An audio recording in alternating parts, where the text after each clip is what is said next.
Hello, y'all. Welcome and welcome back to my channel. If you're new here, I am Tevi Latori, and this is the Tori Standard. If you're not new to this channel and you've been here before, hey girl, hey, welcome back. Today we're going to be talking about a subject that I feel like all of us girlies are fully aware of. You've seen it on somebody's timeline, even my own, and that's the soft life and the soft girl era and all of the things related to softness and the soft life. So hit the subscribe button if you haven't, and let's jump right into this. So if you have not heard about the soft life, then I really don't know which rock you are living under, but it has been a trend for the past 2 or 3 years. I think all the girlies, especially Black women, have been subscribing to this idea of living a softer, more luxurious, gentle, peaceful life of ease. And when I first heard of it, I'm like, you know what? I like the idea and the concept of softness, and I internalized that and I ran with it to a certain degree. But I feel like now it has evolved into something that is not at all healthy. I mean, it can be both aspirational as well as dangerous if you go about it the wrong way. So what I'll be talking about today is basically how it has changed from where it initially started, and how to not get caught up in the hype of it all, and then in the end you just do more damage to yourself than good. So what essentially is the soft life? I'm going to read from my tablet real quick what Google says. The soft life refers to a lifestyle of comfort and relaxation with minimal challenges or stress. Some people use the term in reference to a life that involves and is a product of wealth and luxury, while others interpret it as simply being a simplified life unburdened from stress and responsibility. Now, doesn't that sound like the ideal life that we all want to live? Like, definitely. Give me the wealth, give me the luxury, give me the ease, give me the rest. Like, I can take all of it. But I feel like what the girlies have neglected to tell us all is that behind all of the snippets that you see, and really and truly they're just snippets that we see online, there's a lot of work that goes in behind the scenes. Because you may see somebody on a boat, on a yacht, in some really luxurious place, or on a beach on some island, but plane tickets cost money, accommodation costs money, all of these luxurious activities cost money. So you have to ask yourself, who's funding this lifestyle? I mean, it's not to say that we cannot have good things on our own, but are you in a place to fund and support the type of lifestyle that you want to live? And are you doing the right things in order to get there? Even now, when I look around Guyanese society, there is a certain level of detest for a 9-to-5 job. And I'm like, come on. Everybody is not cut out to be an entrepreneur. Everybody is not, or will not be born into a wealthy family or have like a trust fund set up for them, or their lives are set because of what their parents would have done and how hard their parents would have worked. And some of us are actually doing this thing on our own, and we're starting from scratch. And some of us are fulfilled in our corporate jobs, and it does pretty well for us. So I don't think you should despise a person for working hard at their 9-to-5. Everybody's story is not the same. And I kid you not, some of these 9-to-5s actually fund this quote unquote soft life better than some of the persons that are not doing a 9-to-5. But we are not here to judge. And I'm hoping that through this video, you are able to see that, or somebody at least is able to see that where you are right now is not where you're going to be forever. The Bible says there's a time and a season for everything under the sun. And there's a time that you're going to have to put in work, and then there's a time where you're going to be able to enjoy the benefits of the hard work that you've put in, which is why I really do not subscribe to the soft life at all times lifestyle and that narrative, because I feel like It's dangerous to think that you could just relax all the time and just be in leisure all of the time. It takes work to build your finances to be able to do something like that or to live a certain life. But speak to anybody that is actually living a true soft life or a lifestyle that you admire. You'll see that behind the scenes, there's a lot of work that went into that. A lot of sleepless nights, studying, because I'm seeing like people that are just out of high school talking about soft life. You have not even had your first job yet, or your first business, or your first paycheck. Like, I feel like you need to put in your hours. You need to get some experience out of life. And there's certain things, no matter how mature you are, you're never gonna have those experiences, those lived experiences, until you have actually lived those experiences. If you understand what I mean. Do not be fooled. Do not subscribe to the all play and no work. And in the same way, do not subscribe to the all work and no play. That's why I really emphasize the importance of balance. Balance is extremely important. The sooner we could strike a balance in our lives, the better off we'll be. And the less we stop comparing where we are to where other people are, the happier we're going to be. Anyway, we've done a lot of chit chatting about the topic itself. Now, how do we move on from here? There are certain things that I believe that you can do to gradually build a softer life and a softer aesthetic and a softer personal brand that could actually lead you to have it. Because I don't think it's just and you're there. I feel like you need to build and gradually become the softer person, and then you gradually build the lifestyle that you want. So I'll share a few things with you guys that I personally did to essentially change or evolve into the person that I am today. And make no bones about it, we're still evolving here, we're still growing, so I'm by no means perfect, but you live and you learn. And I've definitely grown as an individual over the past couple of years. I am in my late 20s, I should say. That feels but we move. We move. So yeah, I'll share with you guys a few things that I would have done in my growth journey, my level up journey, my journey of becoming a better version of myself. And before we jump into those things, I want to stress that it is important to define what softness and what a soft life means for you.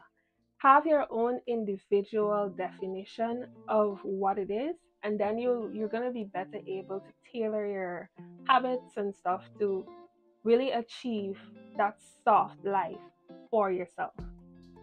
Thing one that I did to cultivate more softness in my life based on the definition that I have for me was to be more feminine and to flourish and thrive in my femininity. I know that I am a very independent person, and I have been sold the lie, like most of us have been, of uber independence and ultra independence. And I believe that I have suffered in some ways because of it, and I learned from that mistake. So being hyper independent is no longer a part of my aesthetic. It doesn't belong in my lifestyle. It does not belong in my vocabulary anymore. If help is offered, genuinely offered, I will accept.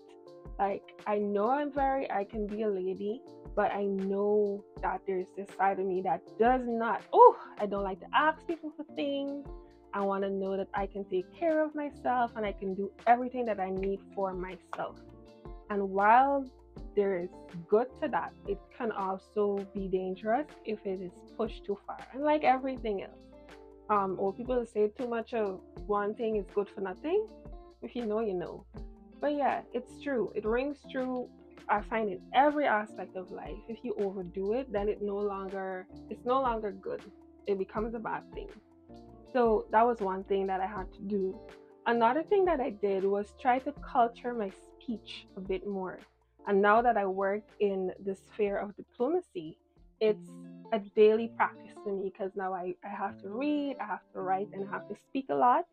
And falling back on those things that my dad did when we were younger, like any mistake you made as it relates to grammar, daddy would have you corrected like right away. It was annoying because you're like, can we just be free?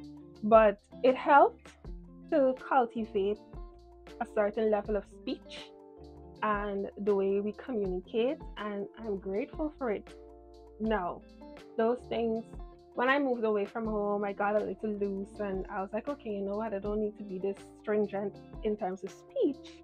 But I have gotten back into the habit of speaking extremely well, standard English, full sentences at all times, and stuff like that when I do speak.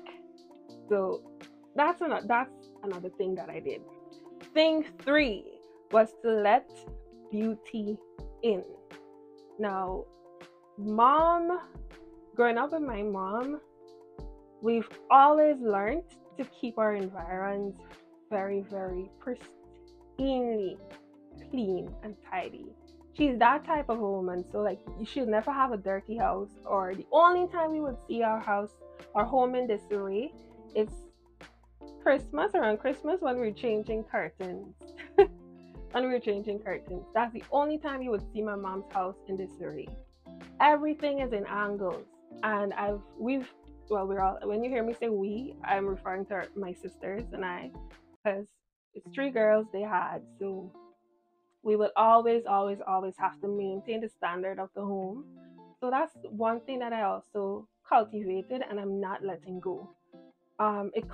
It doesn't need to cost you a lot to decorate your home and make your space feel safe and cute and comfortable.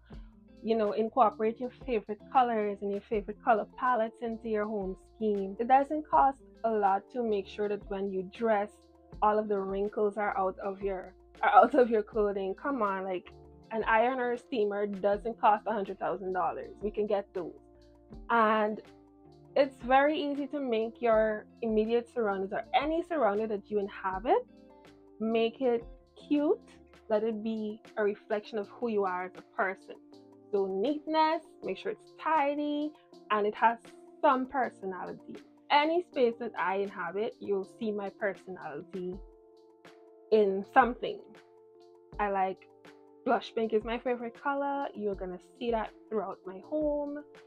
You'll see it even at my desk at work. Any space that I'm going to be working in for a couple of hours, you're going to see me reflected in that space. I'm a girly girl of sorts, yeah, because it took a while to get here.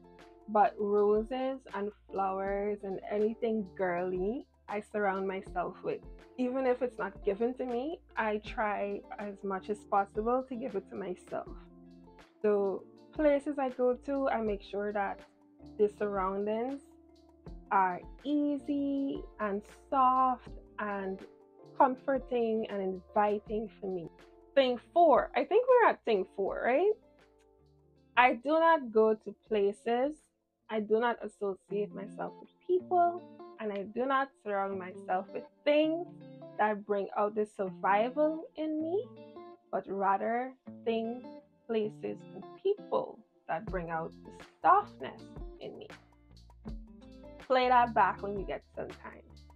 Because I think that when I'm in crowds, I'm anxious, I'm looking around, and at my best, I'm not at my best, I'm not at ease. I'm always at a heightened level of stress. So I do not go to places as long as I can avoid it. I'm not in crowds. I'm never in crowds. Or if I'm in a place with a lot of people, the event is at a certain standard or level that I feel comfortable being seen or associated with the persons that I am around. Now that could come off a bit snobbish, but honestly, I feel like it's poor hygiene to just be everywhere and to just be seen with everybody. That's poor hygiene. I really think that's poor personal hygiene. You should not be the type of woman that can always be associated with everything and everyone and every event, and you just like pot salt, basically. You're everywhere. But yeah, I do not go everywhere. I'm not seen with everyone. And I do not just do any and everything. And I think that that really helped me put some things in perspective. And I realized that I'm not as stressed in the environments that I do frequent now. The final thing I'm going to share for today that was important for me to step into my soft era was financial literacy and financial planning. Because like I mentioned before, the soft life is it's pricey and somebody has to pay the price for it. Who's funding the soft life for you? And I'm thinking I'd want to do that for myself until such a time where somebody else is going to be at least assisting in doing that for me. But because I know how expensive the things that I like are, because child, we have some expensive hobbies over here. I love to travel, and traveling in itself is a lot of money. You have airfare, you have accommodation, and you have all of the activities that you want to do. And don't talk about the prep for traveling. The girlies know if the girlies know. You gotta get her hair done, her nails done, you gotta get her body in shape, and those gym fees, you got waxing appointments and pedicures and everything. And there was a meme the other day, I don't know, I like memes, but there was a meme the other day that says the preparation to go on a trip is either just as expensive or more expensive than the trip itself. And honestly, it's so true. It's so true. If you do your calculations, you'll get it. You'll get it. It's really pricey. This may not be the best approach, but I'm the type of person that says if I can't give it to myself, then I cannot demand that somebody else does. So that goes to everything. If I do not treat myself well, I can't expect somebody else to treat me well. I need to know what these things feel like for myself and what goes into getting it.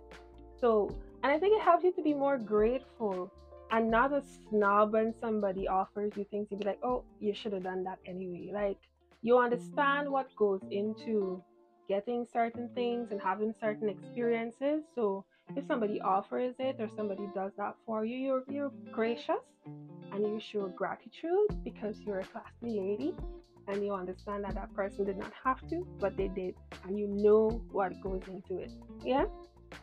So yeah, what I would encourage you to do is if you can share with me what you think the soft life or a soft life is, what it should look like, what are some of the things you are doing in your own life. Like, leave a comment below. Let me know what you think of the video. Let me know what you think of the topic, and share so that we can all learn. But before I go, we do the thing that we do. Affirmations time. You're loved. You are blessed. You are great. You are enough. And you are created to do exploits. See you next time.